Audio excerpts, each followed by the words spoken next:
അതിർത്തിയിൽ നിന്നുള്ള വെടിയൊച്ചകൾ കാറ്റിൽ വീണ്ടും മുഴങ്ങുമ്പോൾ ദക്ഷിണേന്ത്യയുടെ മനസ്സിനെ വേട്ടയാടുന്ന ഒരു പഴയ ഭയം വീണ്ടും തലപൊക്കുകയാണ്. ഇന്ത്യയും പാകിസ്ഥാനും യുദ്ധത്തിന്റെ കവാടത്തിലേക്ക് വീണ്ടും എത്തിക്കൊണ്ടിരിക്കുകയാണോ? ദശാബ്ദങ്ങളായി പരസ്പര അവിശ്വാസത്തിലും രഹസ്യമായ സൈനിക നീക്കങ്ങളിലും ഒളിഞ്ഞിരിക്കുന്ന ഈ രണ്ട് ആണവശക്തി രാഷ്ട്രങ്ങൾ ലോകത്തിലെ ഏറ്റവും അപകടകരമായ സംഘർഷ മേഖലകളിലൊന്നാണ്. കഴിഞ്ഞ ആഴ്ചകളിൽ ഉണ്ടായ നിയന്ത്രണ രേഖയിലുണ്ടായ ചലനങ്ങളും ആക്രമണ സൂചനകളും ജനങ്ങളുടെ മനസ്സുകളിൽ 1965, 1971, 1999 എന്നീ യുദ്ധങ്ങളുടെ കറുത്ത നിഴൽ വീണ്ടും ഉയർത്തിയിരിക്കുന്നു. ഇന്ത്യ പാകിസ്ഥാൻ ബന്ധം എന്നത് വേദനയുടെയും മുറിപ്പാടുകളുടെയും ചരിത്രമാണ്. 1947 വിഭജനത്തിന് ശേഷം ഇരു രാജ്യങ്ങളും പരസ്പരം അകന്നു നിന്നു.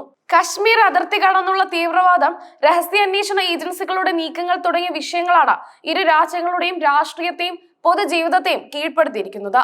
ചരിത്രത്തിലെ ഏറ്റവും വേഗതയേറിയതും നിർണായകവുമായ യുദ്ധങ്ങളിൽ ഒന്നായിരുന്നു 1971 ഇന്ത്യ പാകിസ്ഥാൻ യുദ്ധം. വെറും 13 ദിവസം മാത്രം നീണ്ടുനിന്ന ഈ പോരാട്ടം ലോക ഭൂപടം തന്നെ മാറ്റിമറിച്ചു. കശ്മീരിനെ ചൊല്ലിയുള്ള മുൻ യുദ്ധങ്ങളിൽ നിന്ന് വ്യത്യസ്തമായി ഈ പോരാട്ടത്തിന്റെ ലക്ഷ്യം കിഴക്കൻ പാകിസ്ഥാന്റെ വിമോചനമായിരുന്നു. 1971 യുദ്ധത്തിൽ കരസേന അതിർത്തിയിൽ യുദ്ധം ചെയ്തപ്പോൾ വ്യോമസേന ആകാശത്ത് നിന്ന് പാകിസ്ഥാൻ ലക്ഷ്യങ്ങളെ ആക്രമിച്ചു. പാകിസ്ഥാൻ കപ്പലുകൾ തടയുകയും അവയ്ക്കുള്ള സാധനങ്ങളെ വിച്ഛേദിക്കുകയും ചെയ്യുക എന്നതായിരുന്നു നാവികസേനയുടെ പ്രധാന ദൗത്യം. പാക് സൈന്യം കീഴടങ്ങിയതോടെ ബംഗ്ലാദേശ് ഒരു സ്വതന്ത്ര രാഷ്ട്രമായി രൂപം കൊണ്ടു. ഈ വിജയം ഇന്ത്യൻ സൈന്യത്തിന്റെ ചരിത്രത്തിലെ സുവർണ അധ്യായമാണ്. ഇന്ത്യ സ്വാതന്ത്ര്യം നേടിയതിന് തൊട്ടു പിന്നാലെ കശ്മീരിന്റെ നിയന്ത്രണത്തെ ചൊല്ലിയുള്ള തർക്കത്തെ തുടർന്ന് 1947 മുതൽ 48 കാലഘട്ടത്തിലാണ് ആദ്യത്തെ യുദ്ധം നടന്നത്. ഈ യുദ്ധമാണ് കശ്മീരിനെ രണ്ടായി വിഭജിക്കുകയും നിയന്ത്രണ രേഖ സ്ഥാപിക്കപ്പെടാനും കാരണമായത്. കശ്മീർ പിടിച്ചെടുക്കാനുള്ള പാകിസ്ഥാന്റെ ഓപ്പറേഷൻ ജിംബ്രാൾട്ടർ എന്ന സൈനിക നീക്കത്തോടെയാണ് 1965 യുദ്ധം ആരംഭിച്ചത്. ഈ യുദ്ധവും ഇന്ത്യൻ ഉപഭൂഖണ്ഡത്തിൽ കനത്ത നാശനഷ്ടങ്ങൾ വഴിയൊരുക്കി. പാക് സൈന്യവും തീവ്രവാദികളും കാർഗിൽ സെക്ടറിലെ തന്ത്രപ്രധാനമായ കൊടുമുടികൾ പിടിച്ചെടുത്തതിനെ തുടർന്ന് നടന്ന സംഘർഷമായിരുന്നു 1999 കാർഗിൽ യുദ്ധം. ഇന്ത്യൻ സൈന്യം ഓപ്പറേഷൻ വിജയ്, ഓപ്പറേഷൻ സഫേദ് സാഗർ എന്നിവയിലൂടെ പ്രദേശങ്ങൾ തിരിച്ചുപിടിച്ചു. കടുത്ത ശൈത്യകാലത്തും മലമ്പ്രദേശങ്ങളിലുമായി നടന്ന ഈ യുദ്ധം ഇന്ത്യൻ സൈന്യത്തിന്റെ അർപ്പണബോധത്തിന്റെ പ്രതീകമാണ്. ഈ പ്രധാന യുദ്ധങ്ങൾക്ക് പുറമെ ഇരു രാജ്യങ്ങളും തമ്മിൽ നിരന്തരമായ അതിർത്തി സംഘർഷങ്ങളും സൈനിക നീക്കങ്ങളും ഉണ്ടായിട്ടുണ്ട്. 2016 ഉറി ആക്രമണവും 2019 പുൽവാമ ആക്രമണം, അതിന് പകരമായി ഇന്ത്യ നടത്തിയ ബാലാക്കോട്ട് വ്യോമാക്രമണം തുടങ്ങിയ സംഭവങ്ങൾ അതിർത്തിയിലെ സംഘർഷാവസ്ഥയുടെ സ്ഥിരമായ മുഖമാണ്. ഇന്ത്യയും പാകിസ്ഥാനും ആണവ ശക്തികളാണെന്ന വസ്തുതയാണ് ഒരു പൂർണ്ണ യുദ്ധത്തിന്റെ ഏറ്റവും വലിയ ഭീഷണി. ഒരു ആണവ യുദ്ധം ഉണ്ടായാൽ അത് വലിയ നാശനഷ്ടങ്ങൾക്കും ഒരുപക്ഷെ ഭൂഗോളത്തിൽ സമാനതകളില്ലാത്ത ദുരന്തത്തിനും കാരണമാകും.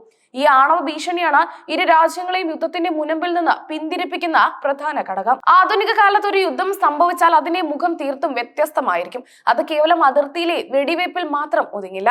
പ്രധാന നഗരങ്ങളിലെ വിമാനത്താവളങ്ങൾ, റെയിൽവേ സ്റ്റേഷനുകൾ, ഇന്റർനെറ്റ് സംവിധാനങ്ങൾ എന്നിവ അടച്ചു പൂട്ടപ്പെടും. സൈനിക ഏറ്റുമുട്ടലുകൾക്കൊപ്പം സൈബർ ആക്രമണങ്ങളും ഡിജിറ്റൽ സംവിധാനങ്ങളെ നിശ്ചലമാക്കും. ഒരു യുദ്ധം സമ്പദ് വ്യവസ്ഥയെ പൂർണ്ണമായും തകർക്കും. പണപ്പെരുപ്പം, വിലക്കയറ്റം, തൊഴിൽ നഷ്ടം, ബാങ്ക് സേവനങ്ങളുടെ തടസ്സം എന്നിവയിലൂടെ ഇരു രാജ്യങ്ങളുടെയും സാമ്പത്തിക അടിത്തറ തകരും. വിദേശ നിക്ഷേപം നിലയ്ക്കുകയും ആഗോള വ്യാപാരത്തിൽ നിന്ന് ഇരു രാജ്യങ്ങളും ഒറ്റപ്പെടുകയും ചെയ്യും. യുദ്ധമുണ്ടായാൽ ആശുപത്രികൾ നിറയും, മരുന്നുകൾക്ക് ക്ഷാമം ഉടലെടുക്കും, അത്യാവശ്യ ജീവൻ രക്ഷാ ഉപകരണങ്ങൾ ലഭ്യമല്ലാതാകും. കുടിയേറ്റം വർദ്ധിക്കുകയും ലക്ഷക്കണക്കിന് ആളുകൾ അഭയാർത്ഥികളാകാൻ നിർബന്ധിതരാകുകയും ചെയ്യും. ഈ സാമൂഹിക പ്രത്യാഘാതങ്ങൾ ദീർഘകാലത്തേക്ക് ഇരു രാജ്യങ്ങളെയും വേട്ടയാടും. ഇന്ത്യ പാകിസ്ഥാൻ സംഘർഷങ്ങൾ ഉണ്ടാകുമ്പോൾ യുദ്ധം ഒഴിവാക്കാൻ UN, US, ചൈന, റഷ്യ തുടങ്ങിയ ആഗോള ശക്തികളിൽ നിന്ന് വലിയ അന്താരാഷ്ട്ര സമ്മർദ്ദം ഉണ്ടാവാറുണ്ട്.